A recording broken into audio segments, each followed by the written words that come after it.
Greetings, San Antonio. I want to discuss with you the true state of the San Antonio economy. Our last mayor, Julian Castro, promised us a decade of downtown and campaigned the slogan, quote, City on the Rise. Well, we're now 5 years into this idea, and it seems as if we've been thrown backwards a decade.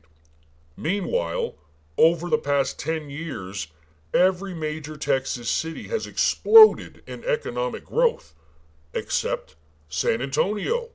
Why? First, one must have the basic understanding of markets and the direction of currency within a given market. So bear with me as I explain this in the most simplest form possible. San Antonio is a market, much like a flea market or a farmer's market, meaning you have merchants within a given area selling goods and or services to the general public. In markets, you have two kinds of merchants. One who is born within its community, and the other that is imported into the community. Merchants born within a community are those native to the market. These merchants, more times than not, take the earnings made from its goods and or services and go spends them at another merchant born within the community, who then will in turn go spend that same money at another merchant born within the community, and so forth, creating a circulation of money within a given market that provides economic productivity, opportunity, and currency longevity, meaning each dollar brought into the market exchanges numerous hands before that money completely leaves the market. Now, for merchants who are imported into the community, which San Antonio is inundated with, is a completely different story. Imported merchants are not based within the community and are typically big corporate chains and or out-of-city private investors. Most imported merchants have no intention of spending the majority of their earnings made in a given market within that market itself. Majority of times, all earnings made by imported merchants are instantly wired out of the market at midnight the next business day. That means that money no longer exists to circulate within the market until the imported merchant pays its employees their wages, which is but a tiny fraction of all the money that was wired out of the market in the first place. San Antonio's problem is that we don't have enough money circulating in the city because imported merchants dominate our business sector. Whenever payday comes around in San Antonio, the majority of consumers go right to the imported merchants to spend the majority of their paycheck. As a result, that money is exchanged by only one hand before the money leaves and no longer exists in the San Antonio market. That's why the latter part of every month in the city of San Antonio, no one has any money left to spend. You can observe this for yourself by just looking at filled retail, restaurant, grocery store parking lots at the beginning of the month, then observe those same parking lots almost vacant at the end of the month.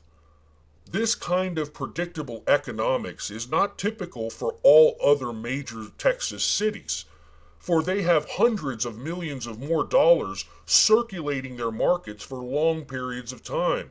Consequently, new merchants and or wealth is created in those instances. Now, why can't San Antonio do this? There are many factors. One factor is that San Antonio government workers as a whole, almost 12,000 city-paid workers, make a substantial amount more each year than those in the private sector.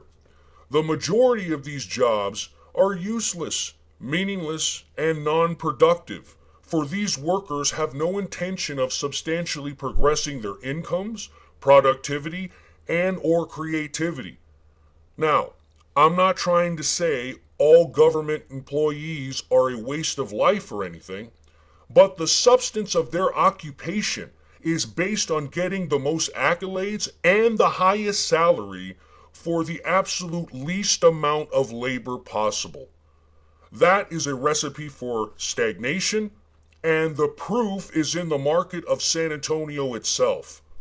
Moreover, all the government regulations that San Antonio government has put on community businesses is disgusting. If you even want to start a business in San Antonio, you have to pay permit fees, inspection fees, license fees, sales tax, Bexar County appraisal tax, which is an annual tax by the county for your store displays, cash registers, and so forth. Yeah, you have to pay a tax on that.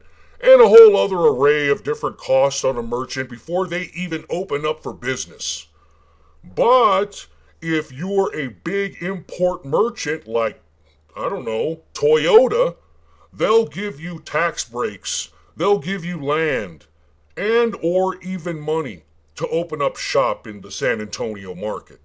Hence, the inundation of imported merchants everywhere you turn around here.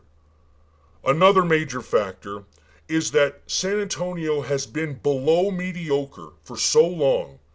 Envy by citizens against local merchants has become standard thinking. As a business owner, I know this firsthand. Many in San Antonio look at citizens making attempts at becoming community merchants from a trying to think you're better than me perspective. The result is that most community-born merchants in this city fail because of this social mentality alone. If Austin had San Antonio's social mentality to its community-born merchants, it would not have aided in creating Dell Computers, which recently announced its purchasing of the company EMC for $67 billion, with a B, billion dollars. Now just imagine, Dell's founder, Michael Dell, started his computer business out of his dorm room at the University of Texas. If Austin would have treated Dell as San Antonio would have, both by government and its citizens, we would have never have heard of this company, and Austin would have been out a multi-billion-dollar community-born merchant that helped make Austin the bustling, sought-after metropolis it is today. Just a comparison, Austin's per capita income is $31,387, which is 21% greater than the Texas average and 11.9% greater than the national average. Whereas San Antonio's per capita income is $22,568, which is 12.6% less than the Texas average and 19.5% less than the national average. San Antonio consumer needs to become more knowledgeable about the power of their money. They need to realize that they have the power to create better local business leaders, better paying jobs, long-term employment, etc. All induced by where the consumer spends its money. The term "you get what you pay for" also pertains to where you spend it. If a market spends most of its earnings at multinational corporations, it can't, in the same breath, complain that corporations are killing the mom and pop shops, lowering wages, and or destroying communities. No, you, the San Antonio consumer, are willingly doing it to yourselves, whether economic or envious reasons. If the local consumer doesn't spend at community-born merchants, then they are at the whim of imported merchants. That's why when you hear our so-called leaders say that our economy is doing great, they're touting all the imported merchants that are coming into San Antonio from all over the country. And until the majority of people in San Antonio take their heads out of their envious asses, they'll continue to get what they pay for. Wake up, San Antonio. Being envious only hurts yourselves and your future generations.